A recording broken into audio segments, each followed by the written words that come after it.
honorable school administrators, dear my colleagues, precious parents, and my beloved students.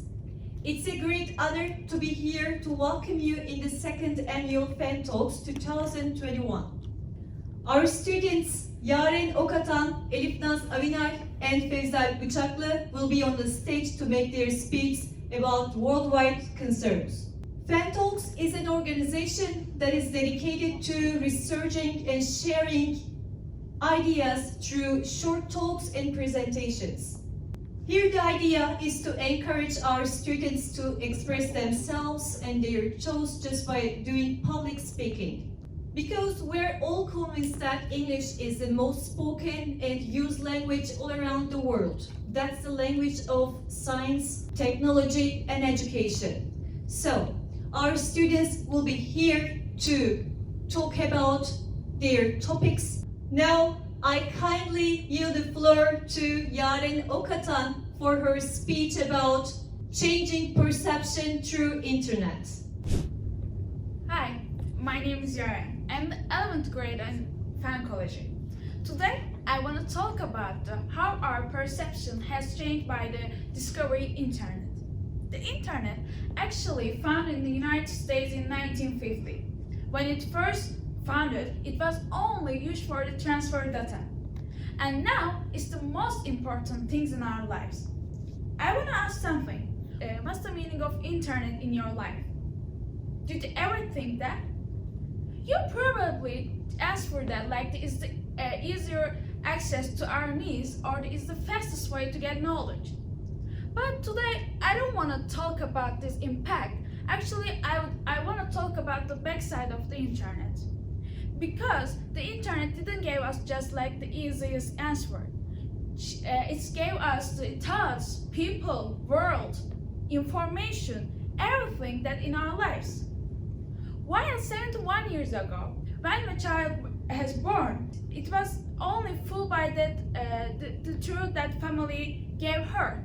But now, when she goes online and sees social media, Twitter, Instagram, she saw a lot of information, knowledge, truths. In shortly, there are a lot of truths enter our lives with the discovery internet. Is it good, right? We know something, we learning something, we taking ideas. Is it really good? I think no.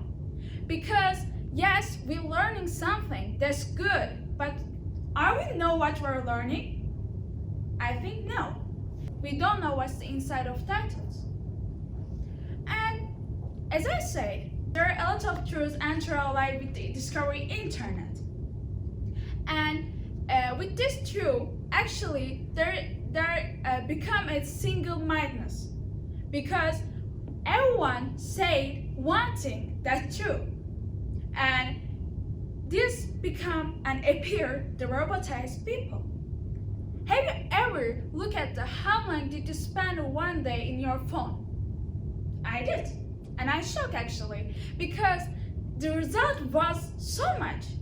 Like I swear myself that I didn't spend that much time in my phone, and now I see the result is so much. So I realized that I was a robotized people like them, like the internet has become us. These robotized people that take the truth that internet gave us become and exist in the internet with their keyboards. We usually talk our minds, right? But these robotized people talk by their keyboards in internet. And they started to judge people because of they didn't fit the internet truths.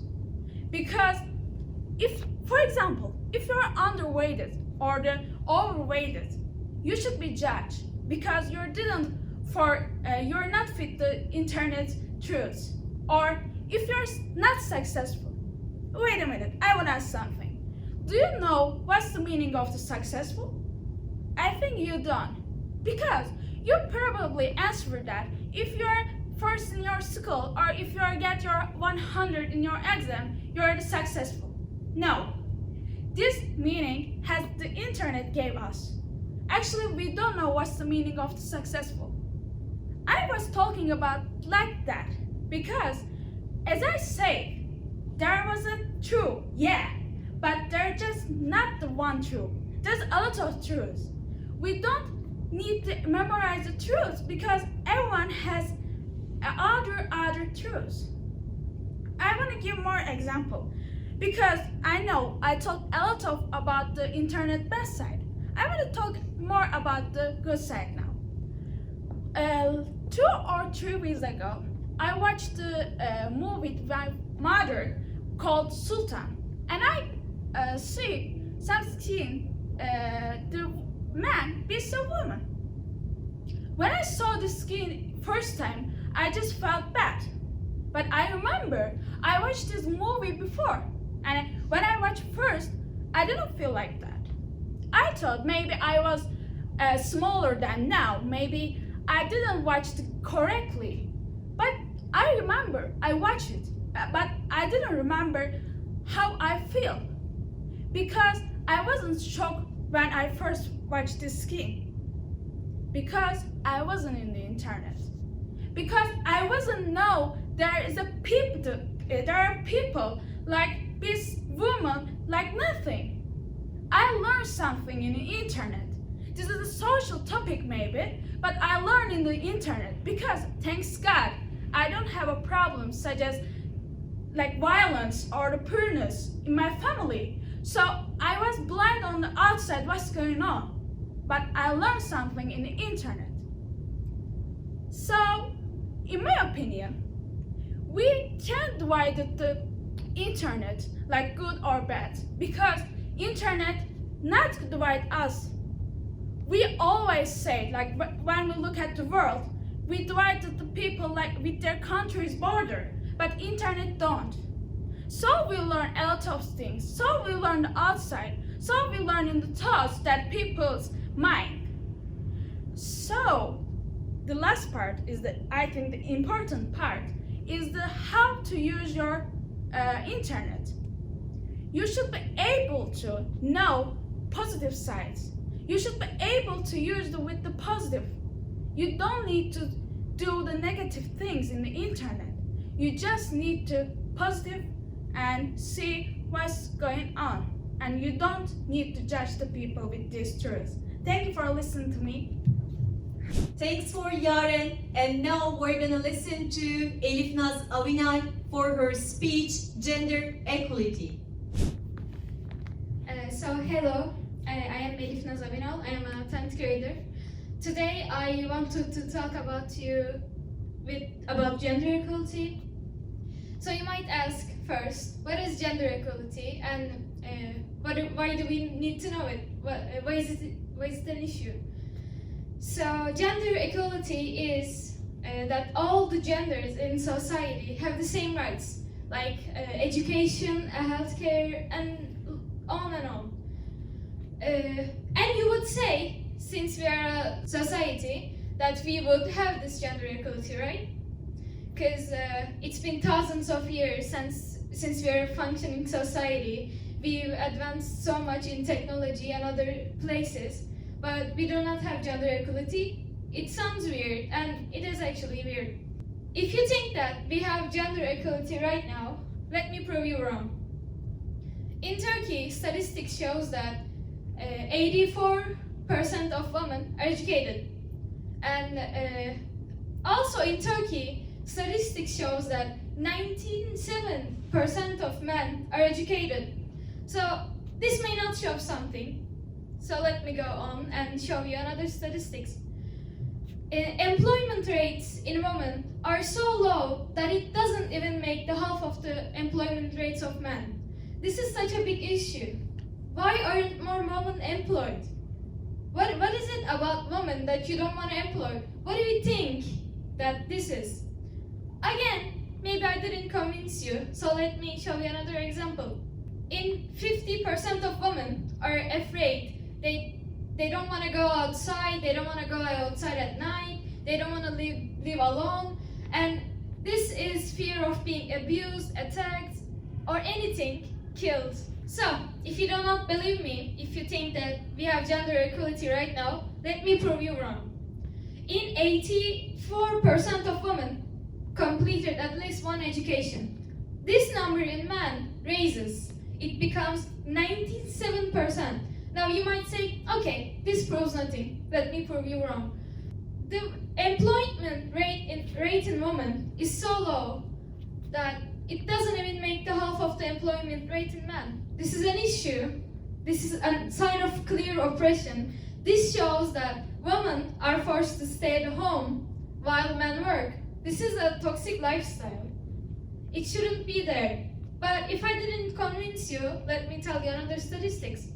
50% of women are afraid to go out at night, go out on their alone, because they think they might be attacked, they might get mugged, they might get abused, or even worse, raped. But this number in men decreases to 27. Now it's a drastic change. Why does 50% of our women have to be afraid? Why does our women have to stay at home? This is a sign of gender inequality. This shows us that we are not so civilized. So right now this raises the question, what can we do about it? What can we do to break this oppression, break this pressure? First, we have to raise our children right.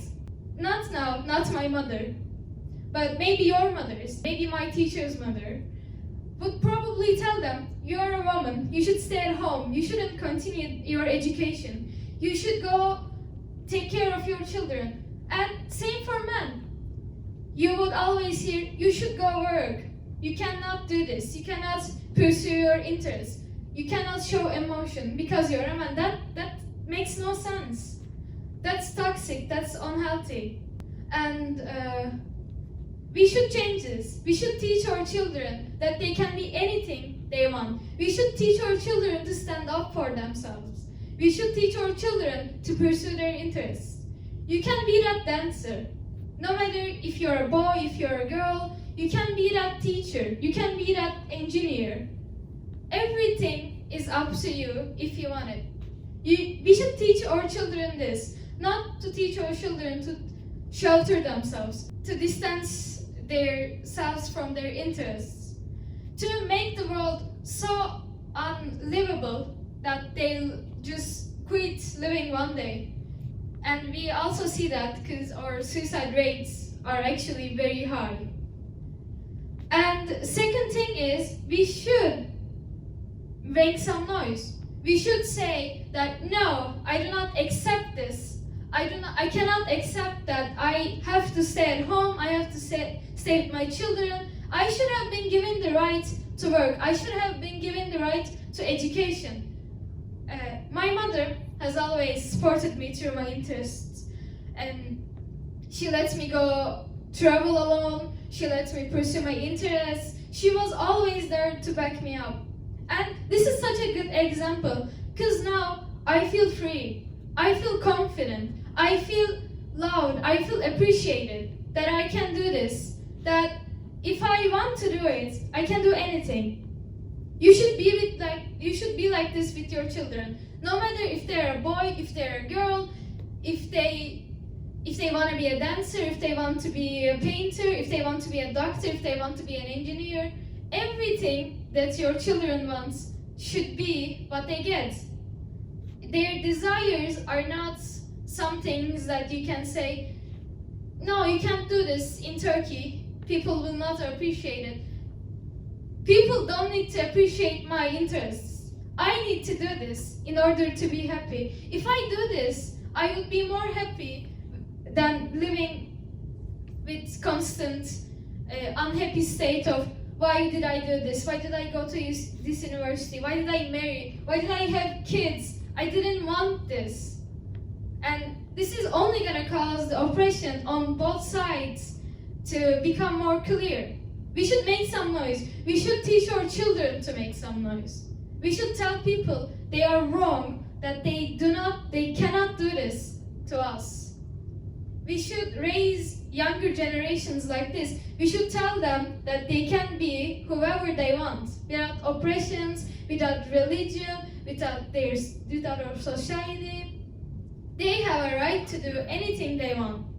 Now, this is why I want to change people's minds. People say we have gender equality. We clearly don't. Some women are forced to stay at home mothers. Why? Because they say some politician said this, some religion said that. Nobody has to live with your politician or your religion. It makes absolutely no sense at all. Also, same oppression towards men. You should work, you cannot do this, you cannot pursue your careers. It is wrong. If a person wants to do this, they can do it. And no one can say anything, even if they are gonna be poor, even if they are gonna be regretted. Right now, that's what they want. That's what they should be able to pursue, not some other careers. If they are gonna regret, let them regret. This is their life.